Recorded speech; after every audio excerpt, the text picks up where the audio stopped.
Hello guys, এখন আমি আছি নাটোর জেলা শহরের ভিতরে নিসা বাজারে। তো আজকে আমি দেখানোর চেষ্টা করবো বা মানে রিভিউ করবো যে নাটোরের কুখ্যাত বিখ্যাত কাঁচাগোল্লা। সো অনেক স্পেশাল একটা জিনিস, দাম কত এন্ড কেমন লাগে কি সবকিছু ইচ এন্ড এভরিথিং। তো দেখতে থাকুন, ভালোই লাগবে। নাটোরের মৌসাক মিষ্টি ভান্ডার এই দোকানের 2 তলায় বসার জন্য সুব্যবস্থা আছে। আমি ওখানে সিঁড়ি দিয়ে চলে যাই। নাটোরের সেই কুখ্যাত বিখ্যাত কাঁচাগোল্লা পেয়ে গেলাম। এই কাঁচাগোল্লা 50 গ্রাম 50 টাকার, 1 গ্রাম 70 টাকা করে, আর কেজি 660 টাকার মতো। আমরা 17 জনের 1 কেজি কিনছি, এই পরিমাণ ভাগে পড়ছে। অ্যান্ড 2-1 জনের কাছ থেকে শুনে নিই আসলে কাঁচাগোল্লা খাওয়ার পর তাদের কেমন লাগেছে বা কি ছিল আর কি।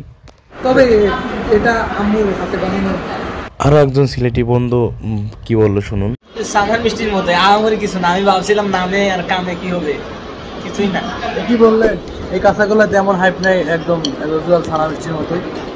তো জীবনে একবার হলো ট্রাই করা উচিত, দেখা উচিত আসলে কেমন লাগে ওই ঐতিহ্যবাহী ফুড। নাটোরে আসলে অবশ্যই কাঁচাগোল্লা ট্রাই করবেন, যেহেতু বিখ্যাত একটি খাবার, একদম অথেন্টিক বা আসল যে কাঁচাগোল্লা এটা মৌসাক মিষ্টি ভান্ডারে পাওয়া যায়। এটা হচ্ছে নাটোরের জেলা শহরে নিচা বাজারে।